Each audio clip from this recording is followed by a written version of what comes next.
So, heute mal mit einem etwas anderen Format. Heute wollen wir mal gemeinsam etwas entpacken. Viel Spaß beim Unboxing.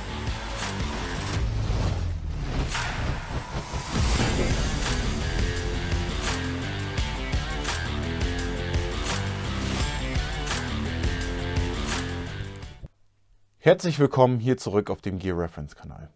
Heute machen wir mal etwas anderes. Es wird keine Gear-Vorstellung an sich geben. Also es wird nicht im extremen Detail auf ein Ausrüstungsstück eingegangen wie sonst, sondern wir machen heute mal ein kleines Unboxing von ein bisschen Ausrüstung, taktischem Zeug, was ich in den letzten Wochen so bekommen habe. Zum Teil wirklich noch gar nicht ausgepackt, zum Teil natürlich schon mal reingeguckt. Im Endeffekt weiß ich sowieso, was grob überall drin ist, weil ich es ja selber gekauft habe. Aber ich möchte das gerne hier einmal kurz vorstellen. Vielleicht findet ihr irgendwas, was ihr besonders interessant findet. Dann werde ich das in eines der nächsten Videos einbauen. Gerne dann einen Kommentar schreiben und dann kann ich das berücksichtigen. Ansonsten wollen wir einmal grob durchgucken, was da so Schönes bei ist und uns einfach mal gemeinsam überraschen lassen. Dann fangen wir an mit dem ersten Teil.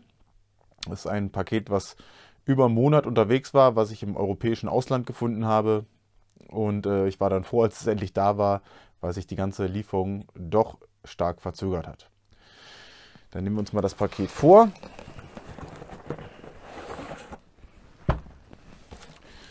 So, was sehen wir erstmal? Schon mal ein Label zu sehen. Woodland. Westenform.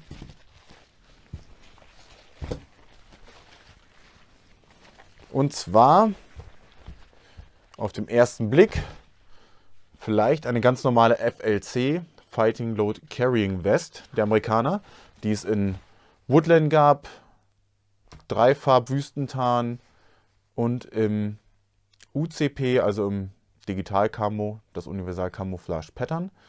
Das hier aber ist etwas Besonderes. Es ist keine normale FLC, sondern es ist die Weste, die zum allerersten Molle-Kit gehört. Das FLC kommt dann aus dem nächsten Kit und hat einen Unterschied, was den Hüftgurt und so weiter angeht. Aber im Großen und Ganzen sind die schon sehr identisch. Hier auf dem Label ist die Weste deklariert als LBV, Vest Load Bearing, was ein Standardbegriff ist bei amerikanischen Westen. Molle steht noch mit drauf und hergestellt von SDS, Specialty Defense Systems. Die haben sehr viel, machen immer noch sehr viel für das US-Militär und stellen viel Material her. Ein besonders schönes Stück, datiert 1997, also noch aus der Prototypenzeit. Die Weste ist es so in der Form dann nicht geworden oder nicht lange gewesen, sagen wir mal so. Es wurden nicht so viele Stück davon gekauft, sondern dann von dem späteren, und dann können wir sonst gerne mal einen Vergleich mit der normalen FLC machen. Die haben auch verschiedene Evolutionsstufen bei der FLC und bei diesen Westen gehabt. Aber da war ich ganz froh, dass ich so ein Stück mal durch Zufall gefunden habe zu einem sehr guten Preis, also wirklich Surplus-Preis. Und sieht man halt nicht so häufig. Das will ich dann auch noch schön ein bisschen zu recherchieren, welche Einheiten wann Testphasen hatten, wann und wo eingeführt. Da kommt dann noch ein bisschen Recherchearbeit auf mich zu, auf die ich mich schon sehr, sehr freue. Dann war es das erstmal zu dem Stück. Kommen wir mal zum größeren Karton.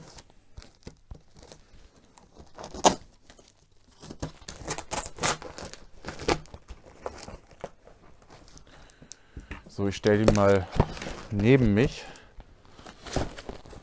und hole dann nach und nach raus. Ganz oben drauf sehen wir schon eine Uniform.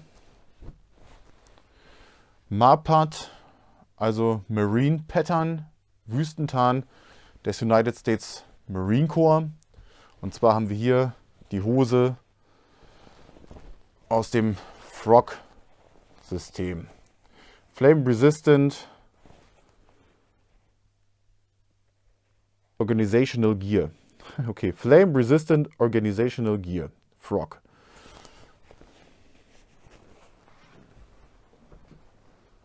Dann kriegen wir das fokussiert. Ja, also nichts ganz Besonderes. Aber auch ein guter Preis, wollte ich immer mal haben. Gerade auch wenn man mal wieder die Puppe schmücken muss für irgendwas, ist es ganz gut. Und hier natürlich noch das Top dazu. Also das Combat Shirt in diesem Fall. Hat schon eine leicht interessante Farbe bekommen durch die vielen Waschgänge. Aber sehr schön, wird mit bei den Uniformen einsortiert. Greifen wir uns mal das nächste. Dann haben wir hier ein Fleece-Pullover.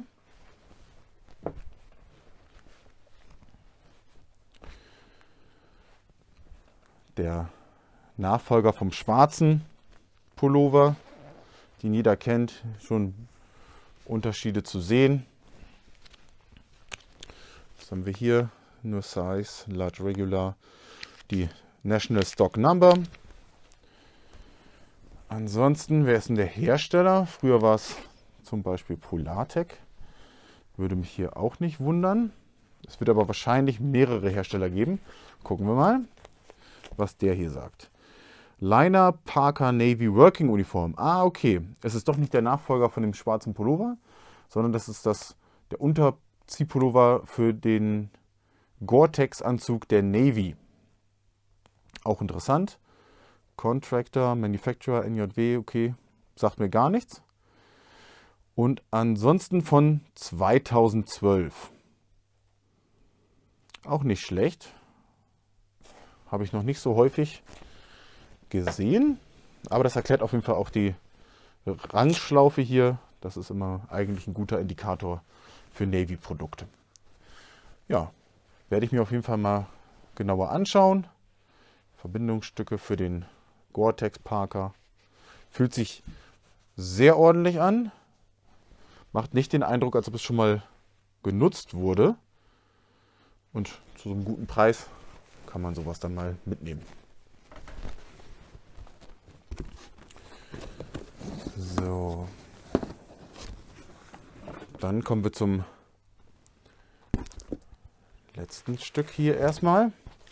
Hier ist was ganz Besonderes. Das war auch der Grund, warum ich mal wieder bei Nduja bestellt habe. Grüße an Luca, gehen raus.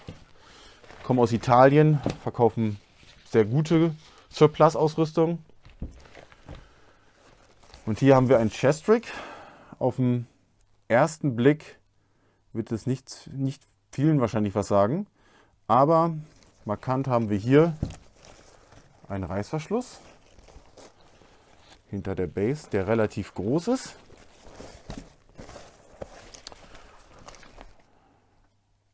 Und das kennen wir von Chest Rigs, die man sonst nach vorne auch noch ausklappen kann, von Highspeed Gear. Hier gehe ich davon aus, dass es das DACH ist, das Direct Action Harness.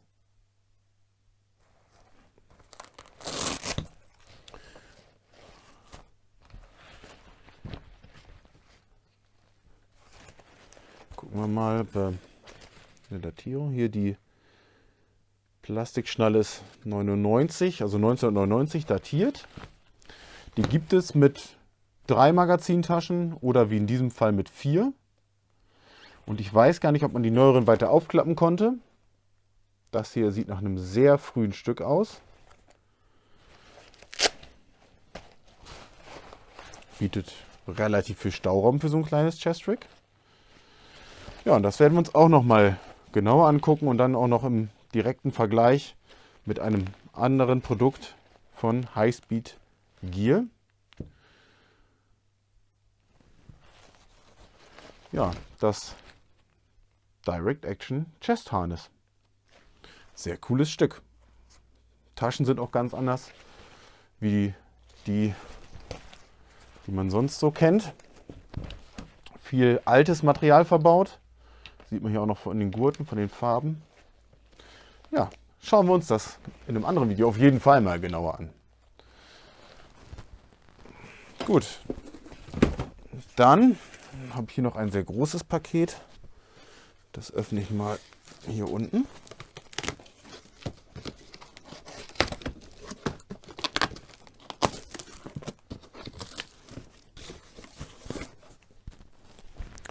Das ist von einem guten Freund von mir aus Polen. Der hatte da noch was für mich. Und zwar, oh Gott, vielleicht ein bisschen zu groß für den Tisch und für das Video. Hier haben wir einen sehr großen neuseeländischen Rucksack. Prinzip vom amerikanischen Alice Pack. Komplett mit den Schultergurten, Hüftgurt und dem Gestell. Und das Ding ist einfach mal echt riesig, wiegt auch schon richtig viel. Und das wird definitiv mal in einem Video kommen, weil man sowas natürlich auch nicht häufig sieht. Bin ich ganz froh, auch ein neuseeländisches Stück mal in Europa zu bekommen. Diesen Monat hatte ich Glück. Ich habe noch ein anderes neuseeländisches Stück, eine Weste bekommen. Da gehen die Grüße raus an Black Lion Tactical, die da an mich gedacht haben. Zeige ich euch gleich auch nochmal. Habe ich hier schon liegen. Und diesen Rucksack werden wir uns auf jeden Fall mal genauer angucken müssen. Also ich sehe schon tausende Features, tausende Taschen. Hier muss ich auch noch viel zu recherchieren. Aber auf die Arbeit freue ich mich auch schon.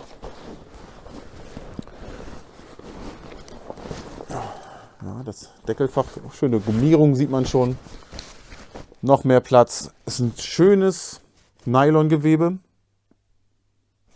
Da muss ich noch mal gucken, was da genau die Zusammensetzung ist. Fühlt sich auf jeden Fall so an. Ja, dann legen wir den auch erstmal zur Seite. Ja. Hier haben wir dann noch einmal die neuseeländische Weste, die ich vom Black Lion Tactical bekommen habe. Ich hatte schon mal ein ähnliches Modell auch von meinem Kumpel aus Polen bekommen. Dem konnte ich seinen jetzt wieder zurückschicken, weil er da auch noch mal mit anfangen wollte. Und die klassische sogenannte Battle Vest werde ich auch irgendwann noch mal vorstellen. Auch ein cooles Stück, schönes Design. Wurde auch im Global War on Terror getragen.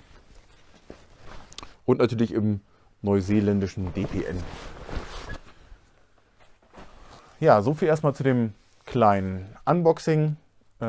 Sowas werde ich jetzt wahrscheinlich öfter mal machen. Ich habe auch noch andere Sachen, die ich mal irgendwie neu bekommen habe und vielleicht auch schon länger her sind, aber die es sich vielleicht mal lohnt, kurz in so einem Video zu zeigen, wofür es sich manchmal auch nicht lohnt, ein ganzes großes Video zu machen. Ansonsten, ja, mal wieder ein neuer Rucksack. Grüße gehen raus an Erik vom Prepare Podcast, der weiß, dass ich keine Rucksäcke sammle oder das irgendwann, also ursprünglich mal in der Podcast-Folge gesagt habe. Die verlinke ich auch noch mal in der Beschreibung. Und dann freue ich mich schon aufs nächste Video. Im Hintergrund steht noch der Kamerad, der in Zukunft dann wieder herhalten wird für neue Folgen. Und dann grüße ich noch den Robber Plotzenhotz, der auch auf YouTube jetzt angekommen ist und bisher schon sehr tolle Videos gemacht hat. Freue ich mich auch schon wieder drauf, wenn neuer Content kommt. Und dann sehen wir uns im nächsten Video. Vielen Dank. Ciao.